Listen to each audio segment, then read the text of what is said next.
Sinus के लिए आयुर्वेदिक उपचार।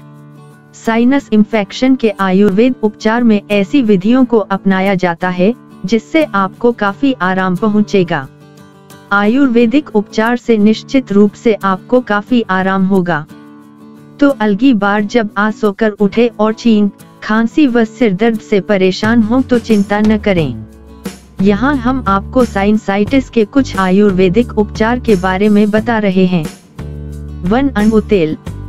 अणु तेल साइनसाइटिस के उपचार के लिए आयुर्वेद की एक औषधि है। जब आप किसी डॉक्टर के पास साइनसाइटिस की समस्या लेकर जाएंगे तो निश्चित तौर पर आपको अणु तेल के इस्तेमाल की सलाह देगा।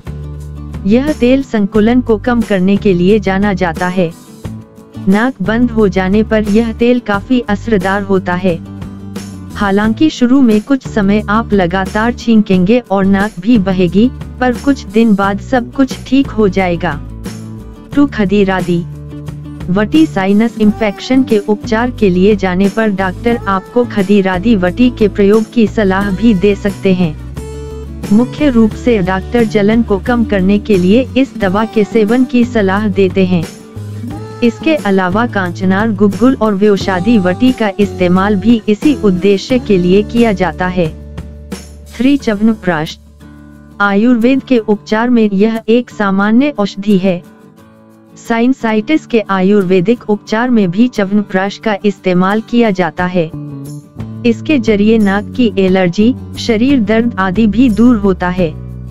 इसके अलावा शरीर के दर्द के उपचार में अभ्रक भस्म और लक्ष्मी विलास रास का इस्तेमाल भी किया जाता है। 4. चित्रक हरित की। यह दवाई लेह्या के रूप में उपलब्ध रहती है। यह भी साइनस इन्फेक्शन का आयुर्वेदिक उपचार है और डॉक्टर के बताए गए निर्देशों के अनुसार इस दवाई का लगातार सेवन करना चाहिए। आमतौर पर 2 चम्मच चित्रक हरित की को दूध के साथ लिया जाता है।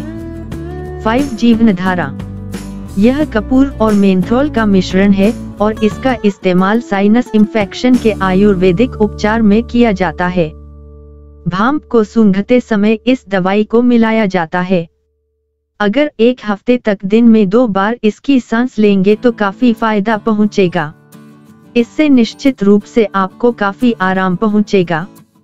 6. मिश्रण। हो सकता है आपका इम्यूनिटी सिस्टम उतना मजबूत न हो, तो आपके इम्यूनिटी को बनाने की जरूरत है और ऐसा करने के लिए शरीर से टॉक्सिन को बाहर निकालना पड़ेगा। आप पूरे दिन पानी पीकर ऐसा आसानी से कर सकते हैं।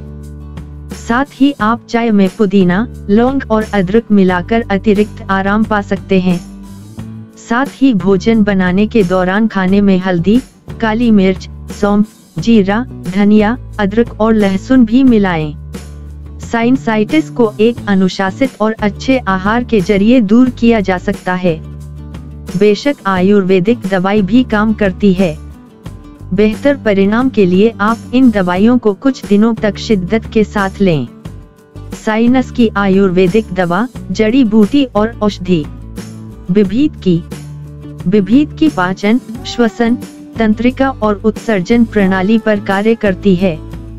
इसमें कृमिनाशक, परजीवी रोधी, कफ निस्सारक, बलगम निकालने वाले, रेचक, मल त्याग की क्रिया को बेहतर करना, रोगाणुरोधक और ऊर्जावर्धक गुण मौजूद हैं। ये खांसी, जुकाम, ब्रोंकाइटिस, लेरिंजाइटिस, साइनस, सिरदर्द और आंखों से संबंधित विकारों के इलाज में उपयोगी है। गले में खराश में विभीत की को शहद के साथ मिलाकर लिया जा सकता है। बढ़े हुए वात से ग्रस्त व्यक्ति को इसका इस्तेमाल सावधानी पूर्वक करना चाहिए। मारीच। मारीच पाचन, परिसंचरण और श्वसन तंत्र पर कार्य करती है। इसमें उत्तेजक, कफ निस्सारक, बलगम निकालने वाले, वायुनाशी, पेट फूलने से राहत दिलाने वाले, बुखार कम करने वाले और कृमिनाशक गुण मौजूद हैं। और बढ़े पेट फूलने के कारण ये साइनस के जमने और साइनोसाइटिस के इलाज में उपयोगी है। इसके अलावा ये अस्थमा, लंबे समय से अपच की समस्या, बुखार, गैस्ट्रिक की समस्या और गले की खराश को दूर करने में भी मदद करती है।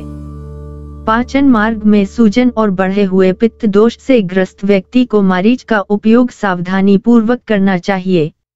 उपकुंचिका, इसमें सूजनरोधी, दर्द निवारक, रोगाणुरोधी, कृमिनाशक और ब्रोंकाई को चौड़ा करने जैसे कई औषधीय गुण मौजूद हैं। ये शरीर में वात और कफ को कम और बढ़े हुए पित्त को साफ करने का काम करती है। जुकाम में धूपन, धुआं देना के तौर पर इसका इस्तेमाल किया जाता है। वैज्ञानिक रूप से ये साबित हो चुका है कि उपकुंचिका पुराने राइनोसाइनोसाइटिस के इलाज में असरकारी है। अदरक श्वसन और पाचन तंत्र पर कार्य करती है। इसमें दर्द निवारक, वायुनाशी, पाचक, सलाइवा का स्राव बढ़ाने वाले और कफ निस्सारक गुण मौजूद हैं।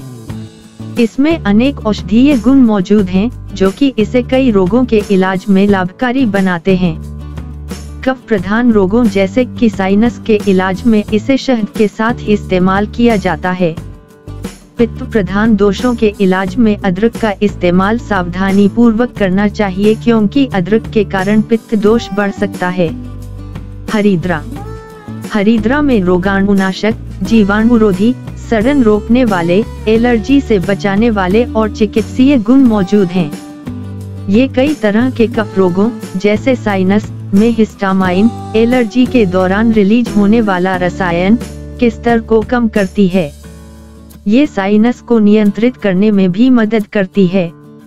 वात दोष वाले व्यक्ति में इसका प्रयोग सावधानी पूर्वक करना चाहिए। घृत, ये एक सुगंधक है जो पाचन अग्नि को तेज करती है। एलर्जी के इलाज में इसका इस्तेमाल होता है। ये नासिक मार्ग में आ रही रुकावट को दूर करती है। साइनस के लक्षणों को दूर करने के लिए हरिद्रा के साथ इसका इस्तेमाल किया जाता है। इसमें तेज सुगंध होती है और ये कफ निस्सारक और बलगम निकालने का काम करती है। सिरदर्द और जोड़ों में दर्द से राहत पाने के लिए पेस्ट के रूप में इसका इस्तेमाल किया जाता है। ये कफ साफ करती है और जुकाम, बंद नाक एवं नाक का मांस बढ़ने, पॉलिप्स को नियंत्रित करने में मदद करती है। ब्लीडिंग संबंधित विकारों जैसे कि बवासीर में इसका इस्तेमाल नहीं करना चाहिए।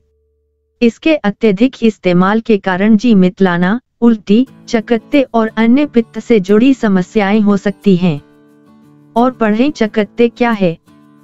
तुलसी म्यूकोलिटिक, गाढ़े बलगम को निकालने वाले, कफ निस्सारक, सुगंधक, रक्तशोधक, खून साफ करने वाले और रोगाणुरोधक है। ये बलगम को निकालकर एलर्जिक ब्रोंकाइटिस, अस्थमा और साइनस का इलाज करती है, इसलिए ये श्वसन मार्ग से जुड़ी परेशानियों के लिए उपयोगी है। और पढ़ें खून को साफ करने वाले आहार। अत्यधिक पित्त वाले व्यक्ति को तुलसी का सेवन सावधानी पूर्वक करना चाहिए। पिप्पली में दर्द निवारक और बुखार को कम करने वाले गुण मौजूद हैं। ये कफ निस्सारक और म्यूकोलाइटिक के रूप में कार्य कर खांसी और जुकाम से राहत दिलाती है। इसकी वजह से पित्त का स्तर बढ़ सकता है, इसलिए इसका इस्तेमाल सावधानी पूर्वक करना चाहिए। अगर आपको हमारा वीडियो पसंद आए तो हमारे चैनल को सब्सक्राइब करना न भूलें।